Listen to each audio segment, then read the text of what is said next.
video. You can see it linked here. This is our tax return problem number 1 project, our first one for self-employed businesses. Now we're going to use the updated problem.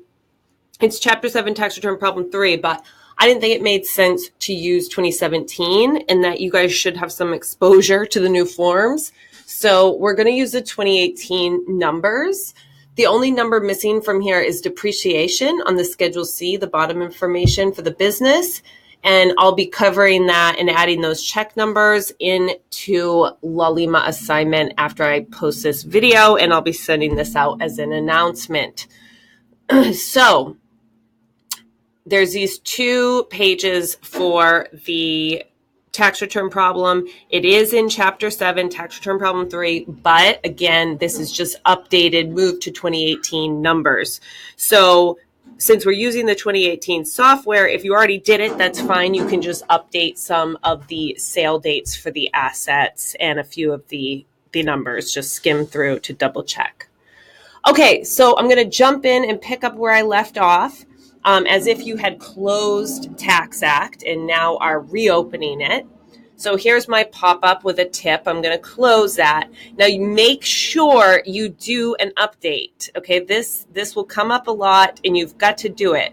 I have 1065 and 1120, so I'm not working with that. But if you have Form 1040, which you should, unless you've been playing with this a lot, be sure to check the box by clicking it and then say install now. I'm going to close that because I already did it. Now we're going to double click on the name right here and give it a second to open. It can open a bit slowly.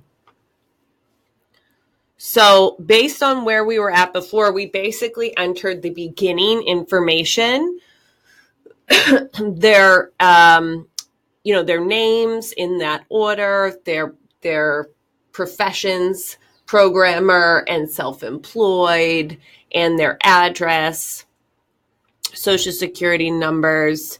And so the next thing we have down here is Leslie's W-2, right? So you be sure to finish that personal information here, filing status, federal estimated tax payments. This is talking about the future. If you want to set this up to be automated for the next year, not what was paid during this year, and electronic return preparer information. So if you paid someone, that information should be updated. We won't get into that. So right now we're going to move on to the W-2. So there's a few ways we can do this. Now remember to stay in the forms organizer, which looks like this. And you can see on the left, there's this forms and schedules folder, which has all of the forms and schedules. That first section at the top was information. That's where we entered the basic information, their name and filing status. So now at the bottom of all of our forms, see documents received? That is for any documents that we receive, 1099s, W-2s, every single form. But before we go there, that is where we'll enter the W-2, but I want to show you another way to get there so that you can find your way around very quickly in this software. So anything blue, see the 1040 to the right, anything blue is flowing from another place where it was entered. You can always click the little folder on the right and that will take you there. See, it took us to the basic information up here on the left. We'll go back down to that 1040, and now we're going to scroll down. And you'll be able to review the new forms with our 6 schedules. So now we've got wages, salaries, the first line, attached W-2, and this is blue, so it's flowing. So I'm going to click the folder on the right. If you have nothing there, it'll still be a blue 0. Click the folder on the right. And then right here, it says Form W-2 Wage and Tax Statement. So you can click Add Copy. I already entered Leslie's copy. We're going to review it in a second. I'm going to show you another way to get there. So you can always go in from where you know it flows to on the top form, and it will link you. Or we can go into Documents Received, W-2, and click Add Copy right here. I'm going to go into the copy I already created. first thing to do, this W-2 belongs to at the very top. With a married couple, you've always got to choose. Is this Norman? Is this Leslie? Is this both of them? A W-2 cannot be for both of them, so you have to choose one. Now, as far as our gross wages, we were only given one number. So we assume that goes in box 1, 3, and 5. And then we have our taxes for boxes 2, 4, and 8. We also have state tax withholding. So if we come down here to the state, we're actually in Massachusetts. So we're going to select Massachusetts, and I like to use the tab button. We don't actually have the W-2, so we don't have a state ID. State wages, since we weren't given separate wages, again, and it is often the same amount, we will use the same amount. Usually we would be copying this information from a W-2. State income tax withheld, $4,800. And if there's a locality name, there can be locality tax as well, like Philadelphia has a local tax. It's less common. Okay, and that's all. Now, a W-2 may have more information in box 12, where you choose a certain code for health insurance that's paid on behalf and that sort of thing, but we did not have that information for this problem, so that's it. So now we're going to move on to the next section, which is Norman was the sole proprietor of NAMA Tax Services. So we're going to start him a business, and we have a business code. We have revenue and we have expenses. So again, we could drill in up here through the Form 1040 and the related Schedule 1 that reports self-employed income. So let's just review that. Remember, clicking around is how you get comfortable and familiar. So here we can see we only have wages, interest, dividends, Social Security, annuities on this new form. So where's our self-employed income? Well, we can see right below 5A, amount from Schedule 1, line 22, other income. So let's click here. Will it drill us in? No, we got to scroll down. So here we have Schedule 1, and here it is, business income or loss, Schedule C. So from here, we could drill in Schedule C, profit or loss from a business. So we can also scroll down on the left side, see Schedule C, profit and loss from a business. And this is where you'll click Add Copy. I already added one, and so here it is. So you fill out the information provided. Now here, I use the miscellaneous code 99999, but you can also skim through if you want to figure out which one brings us to his business code of 541213. You could also Google it. There's a code listing in the back of the Schedule C instructions. The reason, for the sake of time, I'm going to leave it as 999 unless you want to look into that and figure out how to get that code there. I would give you an extra point or two. This is only for informational purposes. Granted, I do encourage people to make it correct because it gives us good information as far as economists and the government and that sort of thing. Okay, here's our business address, our business name, principal, business or profession, tax, principal, product or services, tax services. You can pause this, take a closer look. We do not have an employer EIN, which is only required if we hire employees. You do need to answer these questions at FGHIJ. Did we materially participate? We would assume yes, right? He's the only person, no employees. He worked in the business. If you started or acquired during 2018, we don't have information that indicates that. Certainly not making $80,000 in revenue. Did you make payments in 2018 that would require you to file forms 1099? That's line I. No. And so on the next line, J, if yes, well, we didn't, so NA. Those are questions about filing 1099s. Anyone we paid more than $600 that is not a corporation, we need to file 1099 for reporting that amount. So then down here, part 1, gross receipts. We only had these 3 options, which was a little bit odd. We would probably be reporting this on the 3rd bullet, gross payments card. And you can see red here because I overwrote it. So I'm going to delete it. So I undid the override, and I'm going to put it here because, and we can go open supporting form so that we don't overwrite it. This would be for 1099K. And I thought that this was a little weird, but when you look at the tax form, it's not set up like this. So all sorts of tax softwares have their own, quirks. I am going to put the 80,000 here as an override, or you know what? Yeah, as an override. Because we didn't get any of those forms, and this would be general sales income. Okay,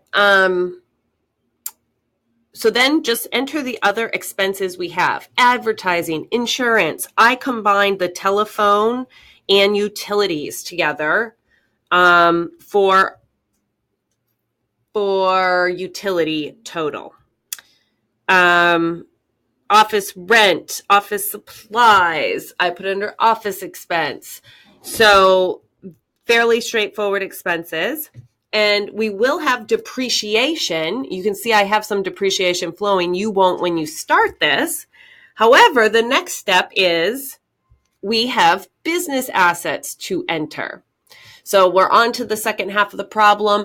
Norman had the following business assets. Office furniture, purchased May 20th, 2016, $4,950. And they tell us it's 7-year makers, double declining balance, and was sold on May 15th for $4,000. That means we're going to have to enter depreciation and a sale. Granted, it's fairly easy in the tax software. Then we have office equipment. Then we have computer and equipment. And those two assets weren't sold. So we're just going to enter those as is. So to enter those assets, you can come right in here to depreciation, because that's where the amount is going to flow. Only form 6552, I might have been mixing up those numbers, for depreciation will have, it will only actually be attached in the year we purchase the asset. So the first asset will not have the form. The second asset was purchased. So this asset will be reported on our depreciation form, and then we'll see the total of depreciation calculating for all assets. The computer was purchased last year, so that would just have the amount flowing. So if we didn't have that second asset that was purchased in 2018, we would literally just have depreciation showing up right there. And that form only shows up in the year that we purchased the asset. So I'll show you the form 4562. So this is our depreciation form.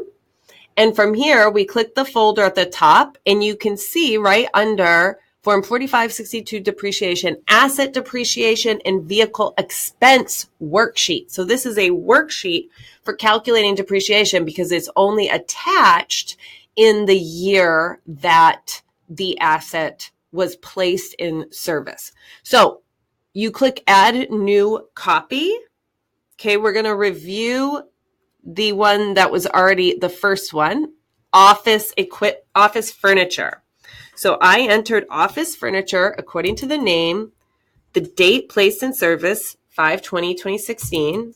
Then you've got to select the asset type. Office furniture and fixtures makes sense, and that's going to select the rest of the information for us. So we enter our cost basis, and then see over here, if sold or disposed of, enter the date. So I entered that date. Now we can just see down here that we have the right information calculating that they gave us.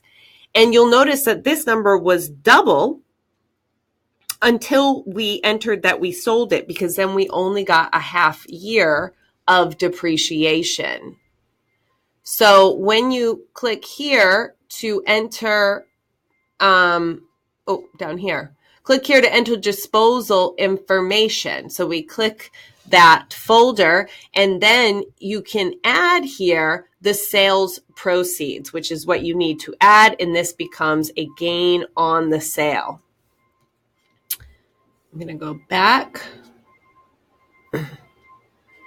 So now we're going to add another asset, and I'm going to walk you through it. I already added the third asset, but I'm going to add the second asset with you, office equipment.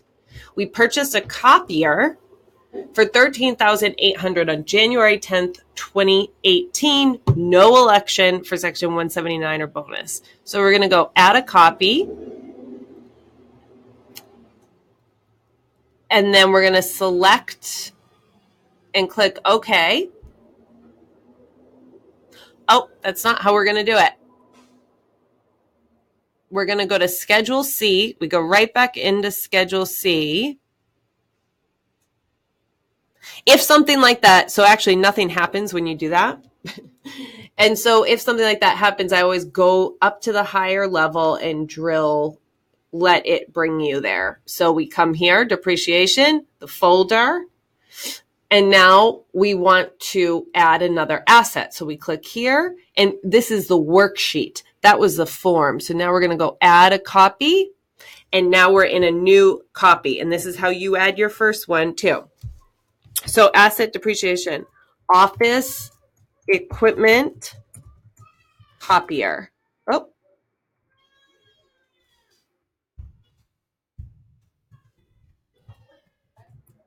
date in service, 1/10/2018.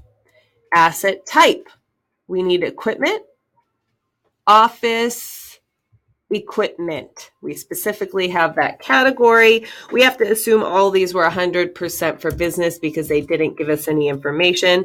Tab down, and now we're at cost basis. What did we pay? $13,800. Like I said, these problems are pretty straightforward. If we sold it, we didn't sell it, and we didn't take special depreciation. So here we can review the 5-year makers that it's automatically pulling up for us, half year, and we can even scroll down and review the depreciation. Oh, I had a typo. It's obviously not 27,000. It should be 13,800.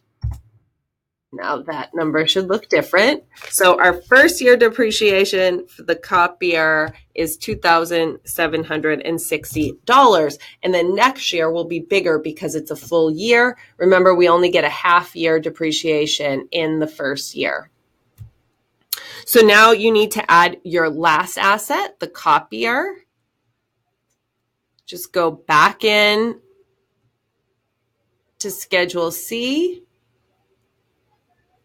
Come here, click here, and add copy. Okay, and then we're going to review. You're going to enter, I already did it, so I'm going to open it. You're going to enter computer and equipment. And then purchase, date placed in service, 2/2/2017. So we're in the second year, the biggest year of depreciation.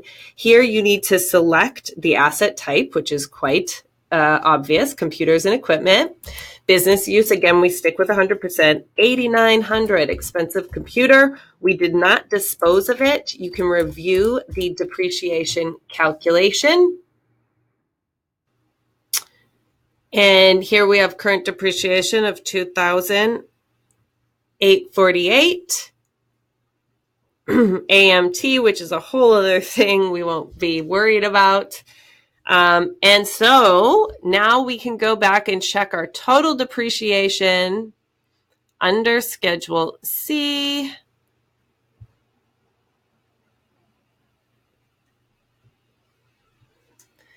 Is $6,041. Okay, we're almost done here. The last few things that need to be entered are interest from a CD in the amount of $1,410. So what is that? That's interest income. We have a long-term loss carryover from 2015 of $5,000. Real estate taxes of $8,459, mortgage interest of $16,000, and charitable contributions. So interest, that goes on Schedule B, right? And you can drill in from the schedule. Our real estate taxes, mortgage interest, and charitable contributions All of those are from Schedule A. So I'm going to show you how to add a Schedule A. I'm not going to show you how to enter those individually. I'll let you drill in and play with that, seeing as it's quite obvious. So here we have this interest form, right? So this is where you'll just come in, double click, and press your folder, right? And then you'll be able to add a copy of 1099 INT here. And then it will decide if you need Schedule B or not, right? Because we're actually below the Schedule B limit. Then we'll come down to Schedule A up here, and we'll say, we'll double click the Schedule A. It was already populated when we added state taxes from the W-2, because you can see right here, those are a deduction for itemized deductions. So everyone in this class has already taken individual tax. So I'm going to let you guys enter those 3 itemized deductions here. Just drill in the same way we've done everything else. And the 2 other things that we'll need to do is a long-term loss carryover. So that has to do with the topics we've been just talking about, right? A long-term loss carryover from 2017. And so that will be, remember the forms we've just been using. And the last bits of information down here, you just need to make sure are entered. So the quarterly installments of $625 as estimated taxes for 2018. Basically, they paid 4 times $625 as estimated taxes. So these last few, I'm going to leave for you guys, and I'm going to encourage you to ask questions in the forum, which is right here.